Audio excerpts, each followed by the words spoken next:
안녕하세요 여러분, 반갑습니다. 생각의 힘을 키우는 윤리와 사상, 오늘 수능특강으로 등급 업의 힘도 더욱 키울 수 있는 35번째 시간입니다. 이번 시간에는 여러분들 지난 시간에 공부했었던 현대 서양의 다양한 윤리사상 두 번째 파트에서의 수능 기본 문제를 연습해보는 시간입니다. 물론 여러분들이 지난 시간에 개념 확실히 공부했겠지만 여러분들의 개념 단계에서 다소 불안했거나 궁금했었던 요소들이 실질적으로 문제 풀면서 많이 해결되는 경우가 있죠. 오늘 한 시간 더욱 여러분들의 실력을 다질 수 있을 텐데요. 자, 그럼 오늘은 수능특강 우리 교재에서 어느 부분을 공부하면서 그 실력을 다질 것인가? 자, 한번 짚어볼까요? 우리 현대 다양한 윤리사상 2라고 하는 제목이 있죠. 그 중에서도 156쪽부터 159쪽까지의 내용을 보면 기본 문제가 들어가 있습니다. 기본 문제 8문제를 풀어보면서요. 여러분 지난 시간에 했었던 내용들을 되새기고 출제 경향도 감 잡을 수가 있을 겁니다. 그리고 지난 시간에도 공지를 해드렸지만요. 만약에 이론 듣지 않고 딱 문제풀이에만 들어온 친구들이 있다면요. 수능 개념 강의에 가면 제가 조금 더 자세하게 설명하고 있는 그 개념들이 있거든요. 참고해서 들어보셔도 좋고요. 수능 기출 플러스에 가시면 기출 문제들도 확인해 볼 수가 있어요. 그래서 복습하는 단계에서 기출 문제는 꼭 풀어보기를 권유합니다. 자, 여러분들 기본적인 내용 공지해 드렸는데 여러분들이 지금 단계쯤 되면요. 나 윤리사상 이제 거의 다 끝나간다. 굉장히 기분 좋고 좀 성취감이 있을 때예요. 그런데 또 한편으로는 현대 서양 파트에서 굉장히 학습해야 할 사상가와 요소가 많기 때문에 대체 어느 정도로 시험 문제 나올 것인가가 불안할 것이고 그 많은 사상가들끼리 머릿속에 엉켜 있는 경우가 많을 겁니다. 물론 수능 완성 단계쯤 가서 반복 학습이 이루어지면 그 정도의 문제는 해결되겠지만 지금 수능특강 단계 이 정도에서는 여전히 머릿속에 많이 엉킬 거예요. 불안하기도 할 거고요. 그런 거는요. 사실 문제를 풀어봐야 해결이 돼요. 실제 출제자들이 이 개념에서는 이 정도의 난도와 내용과 형식으로 물어보는구나. 이 사상가한테는 이상하게 항상 이걸 물어본다. 항상 이게 오답지로 만들어지더라. 문제 풀면서 꼭 그걸 캐치하세요. 그래야만 여러분들 불안이 해결되면서 실제적인 수능의 감을 잡을 수가 있거든요. 제가 오늘도 확실하게 도와드리겠습니다. 자, 그럼요. 오늘 실제적으로 내용 들어가기 전에 우리 지난 시간에 5가지의 사상을 이야기하면서 심화탐구를 남겨놨었죠. 해결하고 가겠습니다. 오늘 심화탐구의 제시문이 상당히 좋아요. 눈여겨서 보세요. 먼저 화면으로 띄울게요. 여러분들 이쪽 파트에서 심화탐구 자료 교재 한번 펴보세요. 폈나요? 네. 여성주의와 배려윤리에 관련된 심화탐구 주제인데요. 먼저 가번 보겠습니다. 이거는 없다고 생각하시고 보세요. 네, 그럼 시작해 볼까요? 여자는 태어나는 것이 아니라 만들어지는 것이다. 이 부분은 제가 개념 단계에서 이미 언급을 했죠. 워낙 이 사상가에게서는 이 제시문이 잘 활용이 됩니다.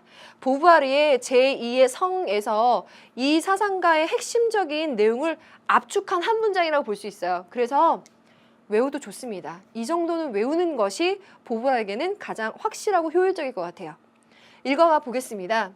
문명 전체가 수컷과 거세체와의 중간 산물을 만들어내서 그것에다가 여성이라는 이름을 붙였을 뿐이다. 타인이 끼어들어야 비로소 타자로서의 개체를 성립시킬 수가 있다. 중략. 해방된 여자는 남자처럼 변장하고 있는 불완전한 여자가 아니라 능동적이고 주체적으로 자기 자신의 삶을 살아가는 독립적인 여자이다. 이 자체만으로도 의미가 있겠지만 우리 얘기했었죠. 보부아르는 실존주의적인 여성주의. 실존주의에서 강조하는 것이 각 개인들의 자신의 주체적인 선택과 결정에 따라서 책임지고 능동적으로 살아가는 것을 강조하죠. 그런 측면에서 여성도 그렇게 주체로서 살아가야 된다는 거죠. 그런데 여자는 그저 그때까지 상황에서 본다면 사회 문화 관계에서 본다면 만들어진 것이고 제2의 성으로 저섬 여기도 나와 있지만요. 남성의 타자가 되고 있다는 거죠. 그렇기 때문에 이렇게 가야만 한다라는 것인데 그가 지향하는 독립적인 여자라 함은 남자와 똑같은 자격으로 생각하고 행동하는 것을 자랑스럽게 생각하며 남자를 억지로 무시하려고 애쓰지 않으면서 자기가 남자들과 동등하다는 것을 주장한다. 동등함, 평등함을 강조하는 것이 여성주의 윤리예요. 혹시 여러분들이 여성주의 윤리와 배려 윤리 문제를 풀 때요, 여성이 오히려 주된 지위를 차지해야 된다라는 이유로 남성과 여성의 관계를 배타적으로 그리고 있는 선택지를 보면요, 조심해서 봐야 돼요. 이러한 내용들을 오답지로 많이 사용하고 있거든요. 말로 설명하면 대단한 것 같지만 사실 문제를 딱 보면 아, 이건 딱 오답이구나라는 느낌이 올 거예요. 하지만 제시문은 참 좋았어요. 보부아르 제2의 성에서 그의 사상이 압축되어 있는 글이고요. 그리고 보부아르 제2의 성이라는 그 저서에서 제2부의 체험이라는 그 장이거든요. 가장 핵심적인 내용이에요. 읽어두면 참 좋습니다. 자, 보부아르의 여성주의에 관련되었고요. 그 다음 제시문을 함께 보겠습니다. 제시문은 또 여성이라는 단어로 시작이 되고 있어요. 만약에 여성주의를 갑가을로 여성이라는 주어를 해가지고 엮으면 어떨까라는 상상을 종종 하고는 하는데 한번 나글에서는 여성을 어떻게 서술하고 있는지 읽어가 보죠. 여성이 가진 도덕적 관심의 본질은 남성과 다르다. 남성과는 질적으로 다르다. 여성은 다른 사람들의 요구에 깊은 관심을 가지며 배려의 의무를 기꺼이 짊어지려는 특성이 있다.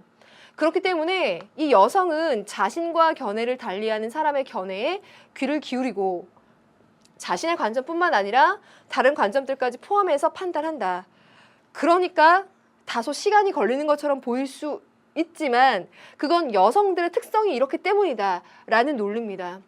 여성의 판단이 언뜻 산만하고 혼돈스러운 것처럼 보이는 까닭은 여성의 도덕적인 장점, 즉 여성들이 인간 관계와 배려의 의미에 커다란 관심을 보인다는 사실과 뗄 수 없는 관계에 있다.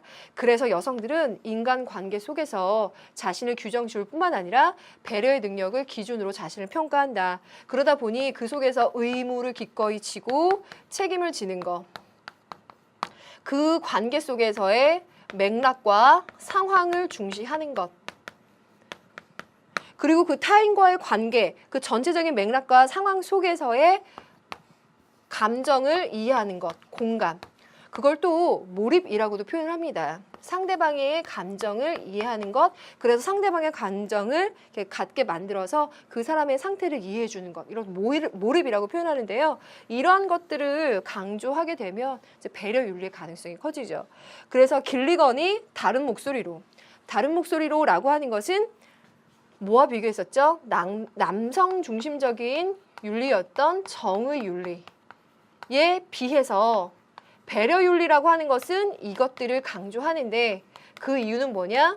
남성들의 도덕적인 특성이나 관심과 여성들의 도덕적 특성과 관심은 질적으로 다르기 때문이다. 그래서 이 여성들의 특성에 대해서 이렇게 인정하고 서술하고 있는 거죠. 반면에 앞의 글에서는 여성들의 특성, 여성성이라고 하는 것은 사회가 만들어낸 것뿐이다 라고 설명하고 있었고요.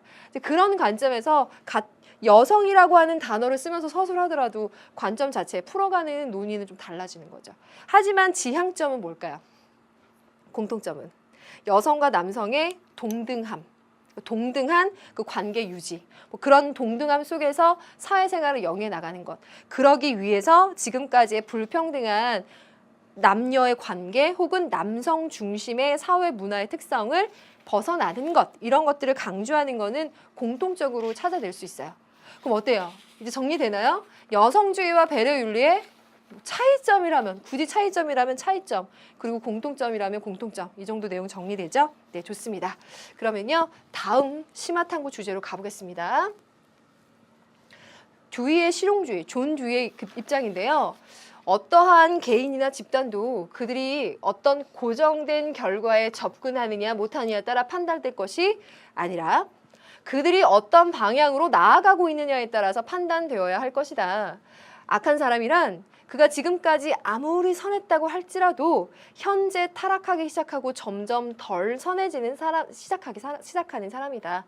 선한 사람이란 그가 지금까지 아무리 도덕적으로 무가치 했었다 하더라도 현재 더 선해지기 시작하는 사람이다. 그러니까 이 사람이 바라보고 있는 것은 선이라고 하는 도덕적인 가치 역시 진보하고 성장하고 있느냐의 여부를 중요하게 보고 있다는 거죠. 진보와 성장. 자, 그래서 다음 화면 함께 넘어가 볼까요? 중략 다음에는 어떤 글이 있을까? 또 여기도 역시 마찬가지로 이렇게 쳐줘야 되겠네요. 정적인 성과와 결과. 그러니까 결정되어 있는 것, 고정적인 것이 아니라 성장과 개선과 진보의 그 과정이 중요한 것이 된다. 그러다 보니 그 과정에 도움을 주는 것이 유용한 것이고 실용적인 가치, 지식이 된다는 거죠. 그래서 목적이란 도달해야 할 종착점이나 한계가 아니라 그것은 현재 상황을 바꾸어가는 능동적인 과정이다. 성숙시켜가고 개량해가는 부단한 과정이 곧 살아있는 목적이다. 정지, 근면, 절제, 정의도 소유해야 할 선이 아니다. 그것들은 경험의 질에 있어서의 변화의 방향이다. 성장 그 자체만이 유일한 도덕적인 목적인 것이다. 존 듀이의 철학의 재건. 그래서 이 내용에 보면 존 듀이는 이러한 관점에서 도덕, 진리라고 하는 것은 고정되어 있는 것이 아니다라고 하는 상대주의 진리설에 있고요. 그리고 이 세계는 끊임없이 변화해가는 과정에 있다는 거죠. 변화하면서 발전한다라고 하는 개선주의적인 세계관, 이름을 붙여보자면요. 그런 관점에 있고요. 그래서 이 도덕이라고 하는 것도 진보하고 성장하는 도덕이 같이 있다는 것이고, 그러다 보니 결과주의, 진보하고 성장하는 결과를 가져다주는 그러한 그 목적을 달성시켜주는 그런 류의 가치나 지식만이 의미가 있다라고 하는 유용한 결과를 중요하게 보고 있죠. 존 듀이의 관점이에요. 지금 여러분들이 보고 있는 배려윤리의 제시문, 존 듀이의 제시문은요. 실제로도 굉장히 출제되기 좋은 내용들이고 사실 지금까지 어느 정도 노출은 되어 왔어요. 그러니까 좀 명확한 단서를 갖고 있는 제시문이라고 볼 수 있죠. 여러분들이 복습해보기에 아주 좋은 내용들이었습니다. 자, 그럼 여기까지 심화탐구 확인해 봤어요. 어때요? 지난 시간에 공부했었던 배려윤리, 여성주의, 실용주의가 조금 더 마무리가 되는 느낌이 들죠? 그럼 이제부터 수능 기본 문제 한번 풀어보겠습니다. 그냥 내가 문제를 맞췄냐 틀렸냐가 아니라 이게 수능의 눈으로 봤을 때 어떤 의미가 있느냐라는 생각으로 분석하는 마음으로 문제를 보도록 하죠. 첫 번째 문제부터 한번 펼쳐보고요. 여러분들 준비해 주세요. 수능 기본 문제 첫 번째. 1번 가보겠습니다. 다음은 어느 현대 사상가의 입장이다. 밑줄 쓴 기억의 특징을 보기에서 고른 것은? 그래서 이 제시문에서 여러분들이 만약에 20문제 중에서 이 문제를 봤다면요. 현대 사상가라고 하는 건 굉장히 결정적이고 고마운 단서예요. 자, 지문을 읽어볼까요? 여자는 태어나는 것이 아니라 만들어지는 것이다. 아예 외워도 좋다고 할 만큼 이 사람의 사상을 한 문장으로 압축한 내용입니다. 해방된 여자는 능동적이고 주체적으로 자신의 삶을 살아가는 독립적인 여자다. 독립적인 여자는 남자와 똑같은 자격으로 생각하고 행동하는 것을 자랑스럽게 생각하며 자기가 남자들과 동등하다는 것을 주장한다. 그러니까 남자가 우월하다. 이것도 잘못된 것이고 여자가 우월하다. 이런 관점으로 서술하려고 하는 것이 아니라 남성과 여성이 동등하다. 그러기 위해서는 지금까지의 사회가 여성들에게는 다소 차별적인 요소가 많았기에 그것을 극복하고 여성들도 능동적이고 주체적인 독립적인 주체가 될 수 있어야 된다라고 하는 보부아르의 입장이죠. 선생님, 보부아라는 거 어떻게 알 수 있죠? 제2의 성에 나타난 그의 직접적인 언급이 있기 때문에 명확한 사상가를 유추해낼 수 있어요. 여러분들 이 문제에서 이 정도의 파트는 꼭 한번 기억을 해주시고 들어가 볼게요. 남녀 평등을 전제로 남녀의 차이를 인정한다라고 했어요. 남녀의 평등, 동등한 시각과 통하고 있죠. 그것을 전제로 해서 남성 그리고 여성이라고 하는 것이 각각의 차이가 있다는 건 인정하죠. 차별은 인정할 수 없지만 차이는 당연히 인정할 수 있겠죠. 기억번은 들어가 줘야 되겠고요. 기억번 들어가면 여러분 좀 다소 자신이 있다면 3, 4, 5번은 빼고 한번 판단해 볼까요? 니은번 여자이기를 거부하고 남자와 똑같이 행동한다. 사실 이런 선택지가 지금까지는 없었지만 내용을 잘 보면요. 남성과 여성이 동등하다라고 하는 것이지 남자이기를 포기하고 여자이기를 포기하고 남성화된 여자를 이야기하는 게 아니죠. 그래서 니은번은 빼주는 것이 맞구나 확인이 됐고요. 그럼 디귿번은 어떨까? 여자를 남자와 똑같은 주체성의 담지자로 본다라고 이야기를 하고 있어요. 그래서 여기 보니까 주체성이라고 하는 이제 용어가 중요하죠. 동등하다, 남자와 여자는. 그래서 둘 다 주체적인 존재다 라고 표현을 하고 있는 건데요. 그래서 디귿번은 맞는 선택지죠. 근데 저는 이 선택지에서 그냥 정답은 쉽게 체크했지만 학생들 입장에서는 담지자라는 표현이 참 낯설고 좀 정의 내려지기가 어렵지 않나라는 생각이 들었는데요. 이 문제에서 담지자라는 표현 자체를 여러분들이 뭐 어렵게 생각하지는 마시고요. 자신의 생각을 갖고 어떤 것을 이끌어가는 정도, 이끌어가는 사람의 정도. 담지자라는 게 사전 찾아봐도 의미가 애매하더라고요. 그래서 아마 이 선택지에서 이 단어가 들어가긴 했으나 우리가 공통적으로 이 문제에서 잘 쓰는 용어는 아니기 때문에 내가 이 단어를 모른다고 해서 크게 신경 쓰지 않아도 좋을 것 같습니다. 자, 그럼 디귿번 들어간다는 거 해결했고요. 남은 건 리을번이죠. 여자를 주체로 보고 남자를 타자로 여긴다. 이게 처음부터 제가 강조했던 내용인데요. 여자와 남자가 동등하게 주체가 되어야 된다는 것이지 지금까지는 남자가 주체였고 여자가 타자였기 때문에 이걸 바꿔서 남자가 타자되고 여자가 주체가 되어야 된다와 같이 남성의 입장과 여성의 입장을 배타적으로 보고 있는 글은 절대 정답지에 들어가지 않아요. 지금까지 계속 그래왔어요. 잘 한번 생각해 보세요.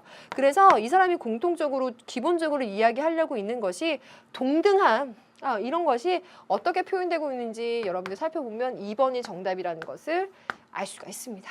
첫 번째 문제 풀어봤어요. 두 번째 문제 가겠습니다. 두 번째 문제는 그림은 한 학생의 필기 내용이다. 기억부터 미음 중 옳지 않은 것은 무엇이냐라고 물어보고 있어요. 자, 그러면 이 5가지의 선택지가 여러분들이 판단해야 될 요소인데요. 학습 주제 여성주의 윤리사상이라고 등장하고 있고요.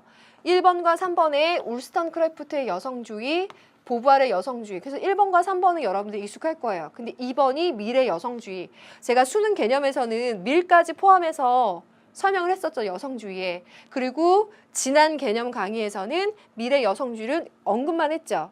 그러니까 이 수능 특강 이론 부분에는 미리 언급이 안 됐는데 문제에는 들어가 있더라고요. 그래서 수능 개념에서 했던 것처럼 제가 한번 언급을 하고 간 건데요. 문제를 한번 풀어볼게요. 울스턴크래프트의 입장은 남녀의 공통점은 이성을 지녔다는 점이다. 그런 점에서 여성이 따라야 될 것은 뭐 아버지, 남편과 같은 남성이 아니라 이성의 능력을 따라야 된다는 거죠. 그러려고 하니까 여성들한테도 동등한 교육 기회를 제공해야 된다라고 이야기했던 울스턴크래프트 여성 작가였거든요. 이 그 사상가의 입장이었고요. 기억번과 니은번은 틀릴 게 없어요. 그러면 이제 디귿번으로 가볼까요? 여성도 남성과 동등하게 자유를 누릴 수 있음. 그러니까 기본적인 여성주의 관점에서 디귿번도 맞는 것. 그리고 리을번. 남녀의 차별은 사회 전체적으로 불행한 일임. 왜 그러냐? 남성과 여성이 있는데 여성들의 사회 진출을 차단하게 되면요. 여성들이 하지 못하는 일에 대한 분량, 그것에 대한 책임을 결국 또 남성들이 지게 되죠. 그럼 사실 여성들이 일할 수 있는 기회를 차지하지 못하는 것도 불행한 일일 것이고 또 남성들의 부담이 더 커지는 것도 불행한 일일 것이고 또 최대 이익을 추구하는 공리주의적인 입장에서 봤을 때 이건 결국 사회적인 손실이다라고 보는 공리주의자 밀의 입장이에요. 그래서 디귿 리을번이 맞죠. 그래서 밀의 공리주의에 대한 언급을 듣지 않았으면 생소할 수도 있지만 크게 어려운 내용은 아닙니다. 그러면 미음번이 지금 잘못된 것으로 정답인가요? 한번 볼게요. 여성은 주체고 남성은 여성의 타자임 이라고 되어 있어요. 보부알의 당시의 관점에서 보자면 남성이 주체가 되었고 여성은 그것의 타자가 된 것에 대한 비판의식을 갖고 표현을 했는데요. 그 표현을 그대로 옮긴 것이라고 해도 잘못된 것이고 만약에 지향점에 관련된 서술이라고 봤을 때도 남성과 여성이 모두 주체가 되어야 된다라는 거죠. 그래서 그 어떤 면에도 맞지 않는 5번이 오답지였습니다. 그러니 역시나 여성주의 문제에서 남성과 여성의 경우를 동등하게 그려주는 선택지여야지 이 둘을 배타적인 관계로 보거나 무엇이 더 우월하다라는 이유로 서술해서는 안 된다라는 게 다시 한번 확인되는 문제였습니다. 네. 별로 어렵지 않았죠? 네, 그럼 3번 문제 풀어보겠습니다. 다음 문제로 한번 넘어가 볼게요. 자, 다음의 관점에 의해 정당화될 수 있는 주장으로 가장 적절한 것은 무엇인가라고 말하고 있는데요. 이 제시문은 이제 단독 제시문으로 꾸며졌죠. 하지만 이 제시문 안에 두 가지의 입장이 존재하고요. 이 문제의 주인공이 그 상대방 입장을 비판하는 논지를 갖고 있어요. 그걸 찾아내면 되는데요. 기존의 서양 도덕 교육은 합리적인 도덕적인 판단 능력을 갖춘 개인주의적이고 자율적인 도덕적인 인간을 양성하는 데 어느 정도 기여했지만 타인에 대한 사랑과 배려, 공감과 연민 같은 도덕적인 감성을 지니고 원만한 인간 관계를 유지하고 공동체적인 유대를 중시하는 그런 류의 도덕적인 인간을 양성하는 일은 등한시했다. 즉, 기존의 도덕 교육은 남성 중심적인 정의의 도덕성만을 발달시킨 사람을 양성하는 데 치중해 왔다라고 서술하고 있네요. 어때요? 제가 동그라미와 세모로 한번 분류를 해봤는데요.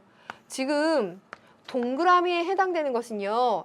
남성 중심적인 정의의 도덕성만을 발달시켰다. 그래서 정의윤리라고 하고요. 그건 남성 중심적인 남성들의 특성 혹은 남성들의 윤리를 설명해주고 있다는 거죠. 반면에 세모에 해당되는 것은 배려윤리라고 칭할 수 있고 그것은 여기에 직접적으로 언급되진 않았지만 이건 남성의 윤리와는 질적으로 다른 여성들의 특성과 여성의 특성이라고 쓰겠습니다. 여성의 윤리라고 말할 수 있다. 그럼 남성 중심의 윤리는 뭐냐? 이성과 합리성을 바탕으로 한 개인, 그래서 그들의 정의, 보편적인 정의의 어떤 법칙을 도출해내는 것. 근데 보니까 이것은 어떤 보편성을 추구하는 것이다. 그러다 보니까 오히려 개인들을 소외시키거나 개인들 간의 관계를 단절시키는 문제를 낳았다라고 비판하고 있어요. 그래서 오히려 배려, 관계 속에서의 배려. 여기 너무나 중요한 키워드들이 다 나왔기 때문에 배려라고만 쓰겠습니다. 이것을 강조하는 배려 윤리에 대한 정당화될 수 있는 입장으로 가장 적절한 게 뭐냐라고 찾아보면요. 도덕교육의 1차적인 관심사는 정의와 공정성이다라고 말하고 있어요. 자, 이 서술지는 사실 어떻게 보면 살짝 애매하기도 한데요. 지금까지의 도덕 교육이 정의와 공정성을 키워줄 수 있는 그런 면에서는 다소 기여하긴 했지만 이라고 서술을 시작하고 있는데 그렇다고 해서 도덕 교육의 1차적인 관심사가 그렇다라고 서술할 부분은 아닌 거죠. 그런 면에서는 기여를 해왔지만 이런 부분이 부족했으니 도덕 교육은 이 두 가지를 조화시킬 수 있도록 그렇게 가야 된다라고 가겠죠. 그래서 여러분들 이 두 가지의 조화 혹은 상호 보완을 강조하는 것이 배려윤리의 입장으로 항상 출제가 돼요. 꼭 기억하세요. 그래서 1번은 우선 제외하겠습니다. 2번 갈게요. 남성보다 여성을 더 배려하는 도덕교육이 필요하다. 이게 이제 제가 강조하고 있는 둘을 배타적으로 보거나 어떤 걸 더 우월하게 보고 있는 선택지를 조심해라. 남성과 여성이 있을 때 이거보다 이거 혹은 이거보다 이거라는 이유로 서술하면 안 돼요. 이 두 가지가 상호 보완과 조화를 이뤄야 된다는 거죠. 지금까지는 이게 중심이었으니 이제 이거 중심으로 가자. 이게 틀리다는 거예요. 빼줍니다. 3번 배려의 도덕성 함양은 도덕교육의 중요한 과제이다. 이거 어때요? 완곡하죠? 지금까지는 이래 왔지만 이러한 도덕성을 키우는 것도 중요한 과제이니 두 가지를 조화시키도록 하자라고 하는 지향점을 보여주고 있는 것이어서 3번이 정답이에요. 4번 가볼까요?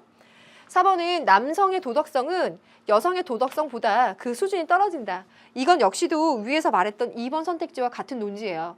두 가지를 배타적으로 보거나 한 가지를 우월한 것으로 서술하거나 맞지 않다는 거예요. 두 가지의 특성을 인정하면서 그 두 가지가 조화를 이뤄야만 진정으로 도덕적으로 성숙한 인간이 될 수 있다는 논지죠. 그래서 빼줘야 되고요. 5번 윤리학의 핵심 과제는 보편화 가능한 도덕 법칙의 정립이다라고 했는데 그런 면에서 남성 중심의 윤리가 있어 왔으나 이쪽으로 편향돼서는 안 되고 이것이 상호 보완되어야 된다라는 논지. 자, 핵심적인 게 계속 반복되고 있죠. 그래서 5번도 틀리다는 걸 이유 명확히 알면서 제외할 수 있다면 이런 내용들을 조금씩 변형돼도 여러분들 충분히 맞출 수 있을 겁니다. 정답은 3번이었고요. 지금 여러분들이 보고 있는 3번 문제는요. 지금까지 출제되었었던 배려 윤리가 출제되었던 경향과 유사해요. 단독 제시문 안에 두 가지 입장이 이렇게 들어가 있고요. 배려 윤리가 어떤 관점으로 가고 있는지 결론을 가장 잘 서술하고 있는 거. 3번처럼 두 가지의 상호 보완성이나 조화를 강조하고 있는 논지로 결론을 끌어내는 것. 이게 지금까지의 출제 경향이었습니다. 그러니까 3번에 관해서는 명확히 이해가 되어줘야 돼요. 자, 그럼 4번으로 넘어가 볼까요? 깨끗이 지울게요. 여러분들 내용을 먼저 한번 읽어보고 계세요. 자, 발문에 현대 서양 사상가들이다 라고 언급이 되어 있고요. 갑이 을에게 제기할 수 있는 비판으로 가장 적절한 것은 갑이 을에게 비판한다라고 하면 둘 사이에 견해의 차이가 발생할 텐데 갑을 먼저 읽어볼까요? 도덕성 발달을 목표로 하는 교육은 정의와 배려의 목소리에 똑같이 귀를 기울여야 된다. 똑같이 귀를 기울여야 한다 함은 제가 아까 썼지만 조화의 관점이나 상호 보완의 관점이다라고 여러분들이 이해를 하면서 문제를 풀어가면 앞으로도 도움이 많이 되겠죠? 도덕적으로 성숙한 인간이란 정의와 배려를 포함한 포괄적인 도덕성을 갖춘 인간이다. 그런데 지금까지는 정의윤리 중심으로 교육되어 온 점에서 앞으로 배려윤리에 대한 보완을 강조하는 바이다. 이제 이런 관점에서 배려윤리의 입장이죠. 배려윤리고요. 출처를 찾아보자면 길리건이라고 찾을 수 있으나 여러분들은 나딩스까지 공부해봤잖아요. 그러니까 선생님 길리건과 나딩스를 구분할 수 있어야 될까요? 라고 불안해할 수도 있지만 그것까지는 가지 않을 거라고 봅니다. 여성 배려윤리의 전반적인 관점에서 문제를 풀어가지 구체적인 배려윤리 두 사상가까지는 물어보지 않을 거예요. 그러니까 이 정도로 정리를 하시고요. 을로 갑니다. 도덕교육은 합리적인 도덕 판단 능력을 갖춘 자율적인 인간을 양성하는 것을 목표로 삼아야 한다라고 단정짓고 있죠. 도덕은 주로 정의, 공정성, 규칙, 권리 등과 관련된 문제에 관심을 가지고 논의해야 한다. 지금 여기에서는요. 정의윤리와 배려윤리가 상보적인 관점에서 조화를 이루어야 된다 였고요. 1번에서는 정의윤리가 지향되어야 된다라고 강조하고 있는 거예요. 그렇죠? 그러니까 1번은 정의윤리입니다. 이 구도 이해되시죠? 여러분들 선생님 그럼 1번은 어떤 사상가예요? 사상가라고 물어보면 출처를 찾긴 굉장히 어려워요. 뭐 칸트, 롤스 혹은 콜버그와 같은 그 지금까지 이러한 류의 사상을 강조한 입장을 그냥 보편화시켜서 서술한 것뿐이에요. 그렇죠? 중요한 건 갑번입니다. 그럼 배려윤리가 정의윤리를 봤을 때는 어떤 식으로 비판할 수 있겠는가라고 하면 정의보다 배려가 도덕의 핵심이라는 것을 모르고 있다. 뭐보다 뭐가 핵심이다. 만약에 이 부분을 어설프게 공부했으면 1번을 정답이라고 체크할 확률이 굉장히 높아요. 아마 출제자들도 그걸 의도로 할 것 같은데요. 포인트는 두 가지의 조화. 자, 여기도 이렇게 썼죠? 조화예요. 정의윤리와 배려윤리의 조화. 그런데 정의보다 배려가 도덕의 핵심이 된다는 이유로 어떤 한 것을 더 우월한 것으로 그려주면 절대 안 된다라고 지금 몇 번째 반복 설명하고 있죠. 중요한 점이에요. 두 번째, 인간이 지닌 이성적 판단 능력의 중요성을 경시하고 있다라고 하고 있는데요. 1번과 같은 정의윤리에서는 이성적인 판단 능력, 합리적인 도덕 판단 능력을 경시하는 것이 아니라 중시하고 있죠. 그래서 서술 틀렸고요. 3번, 정의 원칙과 도덕 법칙이 계약의 산물임을 부정하고 있다라고 이야기하고 있는데요. 정의 원칙, 도덕 법칙, 이게 계약의 산물임을 부정하고 있다라는 게 1번에 대한 비판으로는 절대 넣을 수 없는 게 1번에 들어가는 정의윤리 사상가 중에 대표적으로 롤스와 같은 사람이 있다라고 얘기했는데요.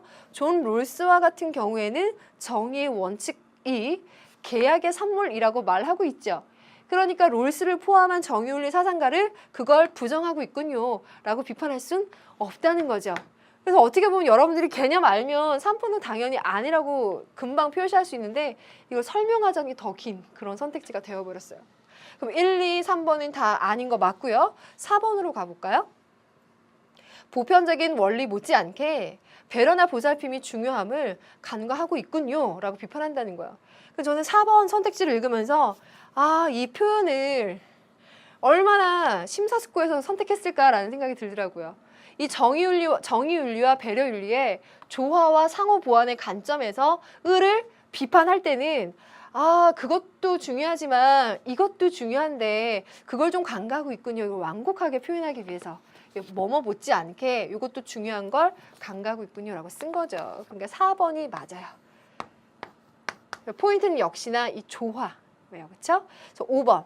정의의 원칙과 도덕 법칙이 선언적인 것임을 인식하지 못하고 있다라고 이야기하고 있는데요. 5번 같은 경우에도 정의 윤리에 해당되는 만약에 칸트와 같은 사상가를 보게 되면은요. 정의 원칙 도덕 법칙이 선언적이다라고 우리가 개념화시켜서 정리할 필요까지 없겠지만 선언적인 것임을 인식하지 못하고 있기보다는 선언적인 도덕 판단의 요소를 설명하고 있기 때문에 그렇지 못하다라고 비판할 구도는 아닌 거예요. 그렇죠? 그래서 4번이 정답이 맞다라는 것과 함께 조화와 상호 보완. 그래서 완곡하게 두 가지가 조화되어야 되는데 그걸 경시하고 있는 정의 윤리 어떤 경향성에 대한 그런 서술 정도 여러분들이 판단해 주시면 되겠네요. 그렇죠? 자, 그럼 4번 문제까지 풀어봤고요. 여러분들 이 정도에서 배려 윤리도 어떤 식으로 오답지가 잘 구성되는구나 거의 명확해진 셈이에요. 그렇죠? 그럼 5번으로 한번 넘어가 볼까요? 페이지 바꿔서 5번 가겠습니다. 다음에 기억에 들어간 진술로 가장 적절한 것은 무엇인가 라고 하면서 A 윤리의 기본 입장이라고 되어 있어요. 그런데 그 A 윤리의 기본 입장은 여러분들에게 맡기고 있고요. 그 윤리를 어떻게 평가하고 있는가에 대해서 출제자가 서술을 해줬습니다. 읽어보면 전통적으로 여성적 특성으로 간주되어 온 배려나 연민을 새로운 도덕성으로 규정함으로써 도덕성의 영역을 확대시켜 주었다라는 평가를 받는데요. 감이 오죠? 기억번은 배려윤리입니다. 그럼 배려윤리의 기본 입장을 여러분들이 찾아주면 되는데 두 번째 서술지도 한번 읽어볼까요? 여성에 대한 남성의 억압을 정당화하기 위해 남성이 제시해왔던 여성적인 특성을 오히려 여성에게 요구하는 문제점을 지니고 있다. 여러분들 여기에서 여러분들이 그토록 엉켜하는 배려윤리와 여성주의 윤리의 어떤 차이점이 드러나는 부분이에요. 그러니까 여성주의 윤리에서는 여성성이라고 하는 건 만들어진 거다라고 설명하는 반면에 배려윤리의 논지를 쭉 가다 보면 어찌 보면 지금까지 전통적으로 각인되어 왔던 그런 여성성 혹은 여성적인 특성을 스스로 인정하고 규정하는 셈이 된다. 그런 점에선 다소 문제가 있지 않을까라는 비판적인 견해도 있다라는 거예요. 뭐 비판적인 견해라고까지 할 수 없겠지만 다소 문제점, 우려점으로 이야기가 된다는 거죠. 그래서 좀 쉽게 얘기하자면 거기에 대한 긍정적인 혹은 다소 부정적인 평가 두 가지를 균형적으로 써주고 있어요. 그래서 배려윤리에 대한 진술로 가장 적절한 것은 그래서 여기 여러분들이 더 심화된 내용으로 볼 수 있을 거고요. 여러분들 정답을 찾아주시면 되겠습니다. 배려윤리 1번. 배려가 정의보다 더 중요한 도덕적 가치이다. 자, 이제 알죠? 왜 틀렸어요? 뭐보다 뭐가 비교급, 뭐를 우월하게 쓰는 건 절대 안 돼요. 배려와 정의가 둘 다 조화되어야 된다라고 써줘야 된다는 거죠. 그래서 틀린 거고요. 2번. 남성과 여성의 주된 도덕적인 관심은 같지 않다. 남성적인 특성 혹은 윤리와 여성적인 특성, 윤리, 관심은 서로 질적으로 다르다. 그래서 다른 목소리로 라고 하는 그의 저서명이 생각날 만큼 2번의 경우에는 그 배려 윤리의 기본 입장으로 적절하죠. 그럼 2번을 한번 체크해 보고요. 나머지 선택지를 검증해 볼까요? 자, 가겠습니다. 남성의 도덕성보다 여성의 도덕성이 우월하다. 1번과 같은 논지로 어떤 것을 더 우월하게 비교급 쓰면 안 된다고 했습니다. 그래서 빼주죠. 4번과 5번으로 가볼까요? 4번. 배려나 연민은 자유와 정의의 논리적인 기반이다. 4번 같은 경우에도요. 굉장히 좀 어렵게 한번 선택지를 꾸며보려는 그런 의도가 있지 않을까 이제 싶은데요. 좀 드러내면서 오답의 냄새를 풍기지는 않고 배려나 연민이라고 하는 건 배려윤리에서 강조하는 항목이잖아요. 그 다음에 자유와 정의라고 하는 건 정의윤리에서 지향하는 항목일 수 있는데 이 두 가지를 봤을 때 이것이 이것의 논리적인 기반이다라고 하게 되면 배려와 윤리와 같은 배려윤리가 기본이 되고 어떤 우선되는 가치와 사상이 되겠죠. 이 4번 선택지의 논지를 끌고 가 보면 배려 윤리를 우선된 가치로 보고 있는 서술이기 때문에 마찬가지의 논리로 두 가지를 조화나 상호 보완적인 관점에서 결론 지으려고 하는 이 의도와는 이제 달라지는 게 되는 거예요. 그래서 4번도 다소 좀 어렵거나 혹은 세련되게 문제를 선택지를 구성했지만 역시나 같은 포인트에서 이 둘은 틀렸다라고 볼 수 있죠. 5번. 도덕성은 자유와 정의를 향해 직선적으로 발달한다라고 했는데요. 자유와 정의라고 하는 것이 지금 반복적으로 쓰이고 있는데 정의 윤리에서 지향하는 관점이죠. 그래서 도덕이라고 하는 건 자유와 정의라고 하는 최고의 가치를 향해서 직선적으로 발달해 간다라고 하는 것이 이 표현이 좀 여러분들이 낯설 수 있겠지만 정의 윤리에서 서술하고 있는 부분이에요. 정의 윤리가 그들의 입장을 설명할 수 있는 부분. 그래서 5번은 이건 정의 윤리구나 라고 하고 틀리다 라고 이제 서술해 주면 되겠죠. 그래서 정답은 2번이 맞았어요. 확실합니다. 자, 배려 윤리의 단독 문항까지 풀어봤고요. 여기를 보니까 배려 윤리가 꼭 기출이 되고는 있었는데 문제가 구성되고 있는 포인트가 거의 유사하구나, 반복되고 있구나라는 걸 알 수가 있을 겁니다. 자, 그래서 5번까지 마무리를 지어보고요. 6번에서는 주제가 바뀌어요. 한번 가볼까요? 깨끗이 지우겠습니다. 다음의 규칙을 강조하는 사상가의 입장으로 볼 수 없는 것은 없는 거 고르라고 했고요. 여러분들 이 제시문을요. 이 윤리 공부할 때 외우지는 말고 개념 마무리하면서 꼭 한번 읽어보세요. 그러니까 문제 제시문 자체가 우리한테는 좋은 학습 요소예요. 굳이 다 필기할 거 없이 읽어보면서. 자, 그렇게 활용을 해봅시다. 언어 능력과 행위 능력을 가지고 있는 모든 사람은 담론에 참여할 수 있다. 근데 사실 이 단어에서 제시문에서 담론이라고 하는 키워드를 보여줌으로써 여러분들에게 이 제시문으로 난이도를 잡지는 않겠다. 선택지에서 물어보겠다라는 게 주어지긴 하는데요. 그래서 우리는 이걸 학습 자료로 쓰겠다는 겁니다. 그럼 담론은 뭐냐? 담론 윤리에서 특성은 언어 능력을 바탕으로 해서 언어에 대한 이해를 바탕으로 한 의사소통 공동체를 기본 전제로 합니다. 그리고 담론에 참여한 사람은 누구나 제시된 어떤 주장에도 의문을 던질 수 있는 거야. 그래서 자유로운 의사소통이 가능해야 돼요. 세 번째, 담론에 참여한 사람은 누구나 어떠한 주장이라도 개진할 수 있는 자유로운 발언 권한이 주어지고요. 담론에 참여한 사람은 누구나 자신의 입장, 희망, 욕구를 표현할 수 있습니다. 그리고 담론에 참여한 사람은 누구나 이상의 권리를 행사하는 데 있어서 담론의 내부와 외부로부터 어떠한 강제력에 의해서 방해를 받지 않는다라는 겁니다. 그러니 모든 구성원들의 자유로운 그리고 평등한 상황에서의 의사소통, 담론을 전제로 하고요. 그것을 위해서는 인간들의 그 구성원들의 합리적인 이성의 능력을 발휘하고 논리적인 논증을 통한 그러한 담론을 문제 해결의 방법으로 삼아야 된다라고 보고 있는 거죠. 그래서요, 여기 마지막에 나와 있는 표현들을 보면 제가 이거 개념 단계에서 설명을 해줄까 했는데 여기에 나와서 이것대로 읽어도 되겠더라고요. 그래서 굳이 쓰지는 않았는데요. 보면 우리가 사실 돈 혹은 권력 등의 억압을 받는 경우가 많이 있죠.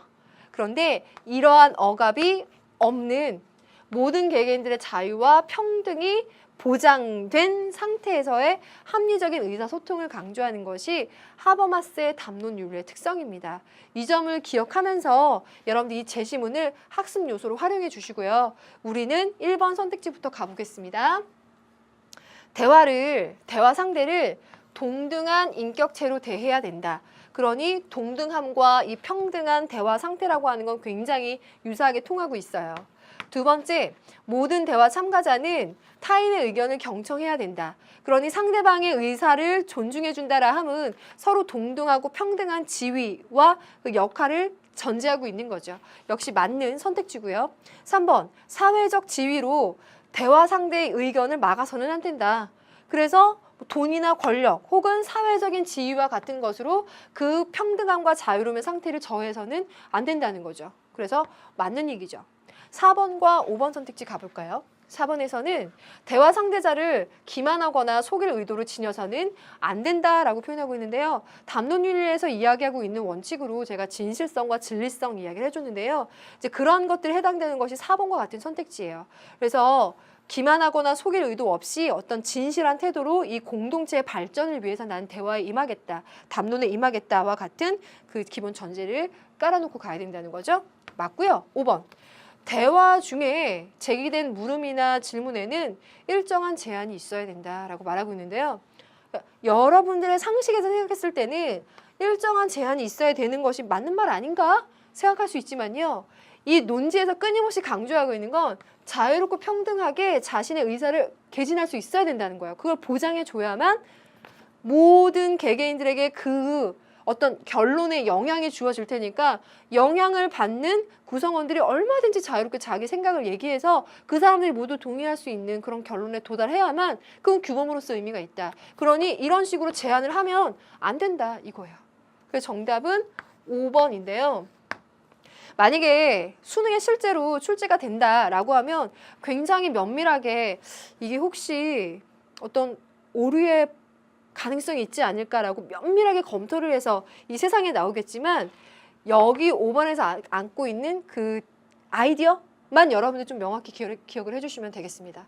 어떻게 개개인들의 자유롭고 평등한 의사소통의 그 가능성을 제한하거나 차단하는 선택지를 쓰면 여러분들 조심해서 봐야 된다는 거. 이 정도로 이 5번 정답 선택지를 여러분들 유의해서 활용해 주시면 되겠어요. 괜찮나요? 네, 그럼 7번으로 한번 넘어가 보겠습니다. 여러분들 페이지 넘겨주시고요. 저는 또 지우겠습니다. 제시문이 다소 길죠? 자, 어떤 이야기를 하고 있는지 한번 보면 역시나 발문에 현대 서양 사상가의 주장이다. 물음에 답하시오라고 하고 있는데 선한 사람이란 그가 지금까지 아무리 도덕적으로 무가치했었다고 하더라도 현재 더 선해지기 시작한 사람이다. 도덕에 있어서는 정적인 성과와 결과보다는 성장과 개선과 진보의 과정이 중요한 것이다. 그럼 여기서 말하고 있는 정적인 성과와 결과라고 하는 것은 고정되어 있고 불변의 가치를 이야기하는 것인데요. 그것이 아니라고 보고 있는 거죠. 이걸 주로 추구하는 것은 절대주의적인 윤리설의 관점인데요. 이 사상가는 절대주의 관점이 아닌 거예요. 그럼 어떤 관점이냐? 성장, 개선, 진보의 과정 자체를 중시하고 있죠. 그럼 이 세계와 또 그 세계 진리라고 하는 것은 고정되어 있는 것이 아니라 변화된다라고 하는 상대주의 진리설에 있겠죠. 그리고 논지를 더 이어가 보면 목적이란 도달해야 될 종착점이나 한계가 아니라 현재 상황을 바꾸어가는 능동적인 그런 과정이다. 성숙시키고 개량해가는 부단한 과정이 다름 아닌 살아있는 목적이다. 정직, 근면, 절대, 정의도 도달해야 될 고정된 목적이 아니다. 그것들은 경험의 질에 있어서의 변화의 방향이다. 요컨대라고 하면서 이 사람의 생각을 기억과 같이 정리할 수 있는 선택지는 무엇이 되겠느냐라고 물어보겠죠. 여러분들 상대주의적인 진리관이면서 끊임없이 성장하고 개선되는 세계를 바라보는 개선주의적인 세계관, 이건 명칭을 한번 붙여본 거고요. 자, 그런 상태에서 세계를 그렇게 성장하고 변화시키는 데 도움을 주는 실용적이고 유용한 가치를 중시하는 존 듀이의 도구적 실용주의인데 도구적 실용주의라고 보통 많이 표현을 해요. 그 사람의 입장으로 가장 적절한 기억 선택지를 찾아가 보겠습니다. 선택지 화면으로 가시면은요. 성장 그 자체가 도덕의 유일한 목적이다라고 말하고 있어요. 성장 그 자체가 도덕의 유일한 목적. 그러면 상당히 단정적이고 뭔가 고정적으로 표현을 하는 것 같죠. 근데 이 사람은 성장을 위해서 도움을 주는 유용한 도구로서의 가치를 지니고 있는 것 그 자체가 목적이고 그 목적을 달성해 주는 것이 우리가 인정할 수 있는 유용한 가치다라는 거죠. 그래서 이 사람의 기본 전제가 되는 거예요. 요컨대 라고 정리할 수 있는 최종의 정답지는 1번이 됩니다. 그럼 나머지는 왜 오답인지 한번 볼까요? 경험은 부동의 최고선을 향한 성장의 과정이다. 좋은 게 경험은 성장의 과정이다. 이 표현이 좋아요. 근데 이게 오답의 요소가 어디에 들어가 있냐면 부동의 최고선이라는 말에 들어가 있죠. 부동의 최고선을 존 듀이는 인정하지 않겠다는 거죠. 끊임없이 변화하니까 부동, 고정되어 있는 최고선이라고 하는 가치는 인정하지 않겠다는 입장. 3번. 일상적인 도덕 규범의 원천은 초경험적인 실체다라고 말하고 있는데 이 사람은 경험적인 결과의 유용성을 강조하는 사람이기 때문에 초경험을 이야기하지 않을 거예요. 그렇죠? 4번. 보편적인 원칙의 실천 능력 향상이 경험의 성장이다. 경험의 성장이다라고 하는 표현은 좋죠. 근데 결정적으로 보편적인 원칙이라고 되어 있어요. 부동, 보편, 고정되어 있거나 초경험이다. 다 오답의 요소를 담고 있죠. 5번. 전통적인 덕목들은 경험의 질 향상에 도움이 되지 않는다. 제 생각에 수험생들이 아마 5번을 선택할 가능성이 많을 것 같아요. 그러니까 여러분들이 이 사람의 진보주의적이고 개선되는 성장하고 변화하는 이라는 관점에 많은 포인트를 뒀다면 아 그러면 전통적인 덕목은 도움이 안 되는구나. 맞아 라고 생각할 수 있는데요. 1번을 전제로 5번을 다시 보세요. 성장 그 자체가 도덕의 유일한 목적이다. 그래서 성장하는데 도움을 주는 가치와 지식이라면 의미가 있고요. 그렇지 않다면 의미가 없는 거예요. 그런 관점에서 전통적인 덕목이 성장에 도움을 주는 유용성이 있는 가치라면 그건 인정한다는 거예요.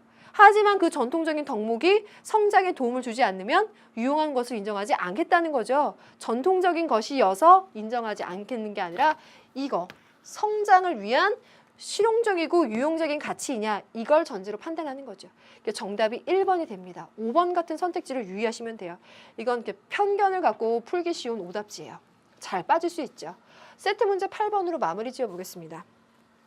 이 사상가가 다음을 주장한 사상가 모두가 긍정의 대답을 할 질문, 그러니까 의도가 이건 거예요.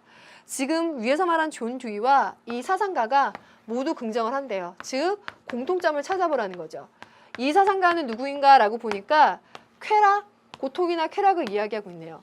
고통과 쾌락을 판단의 기준으로 본다는 건 결과주의적인 진리설이라는 걸 알 수 있고 거기다가 경험론자임을 알 수 있는 데다가 쾌락을 추구하고 있으니까 쾌락주의자예요. 다만 이 쾌락주의자는 개인적인 차원의 쾌락을 이야기하는 것이 아니라 사회 전체의 쾌락을 얘기하고 있어요. 공동체 구성원 개개인들의 행복, 그러니 최대 다수의 최대 이익, 공리주의 철학자이죠. 그러면 이 점에서 공통점이에요.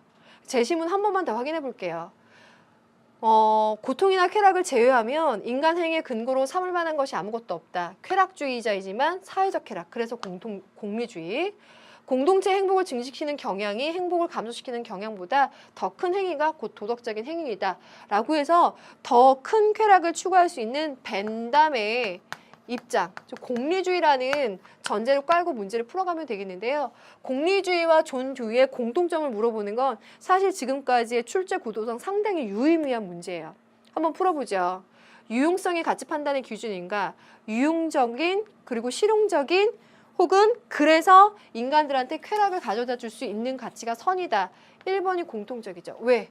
제가 처음부터 굉장히 강조했어요. 유용성. 최대 다수 최대 이익을 주는 의미에서 유용성. 존 듀이의 경우에는 삶을 성장시키고 진보시켜줄 수 있는 의미에서의 유용성. 그래서 경험의 결과를 강조한다는 의미에서 1번이 정답이에요. 그러면 2번부터 보시면은요. 추상적인 사유, 안 되죠. 경험의 결과니까 구체적으로 들어가죠. 지식과 도덕은 내재적인 가치를 지니는가? 그 자체로 가치를 지니는 게 아니라 그것의 결과를 두고 판단하는 것이기 때문에 틀리고요. 고정적이고 절대적인 가치는 존재하는가라고 했는데 특히 존 듀이의 경우에는 그런 것이 없다라고 얘기했어요. 5번, 행위의 결과보다 동기를 중시하느냐. 동기가 아니라 이 두 사람은 유용한 결과를 중시하고 있죠. 그래서 사실 이 네 가지의 선택지는 공통적인 면을 갖고 있어서 미안하지만 선택지만 두고 봐도 1번이 다른 얘기를 하고 있어요. 정답이라는 걸 보여주죠. 하지만 이 문제는 존 듀이와 공리주의, 여기다 여러분 흉까지 생각해 보세요. 유용성. 정말 중요해요. 경험의 결과의 유용성. 꼭 기억하시면서 오늘 문제를 마무리 짓겠습니다. 우선 기본 문제 풀어봤는데요. 많은 도움 됐을 거고요. 다음 시간에는 실전 문제까지 풀어보면서 실질적인 수능 경향으로 한 단계 더 들어가 보도록 하겠습니다. 수고 많았습니다.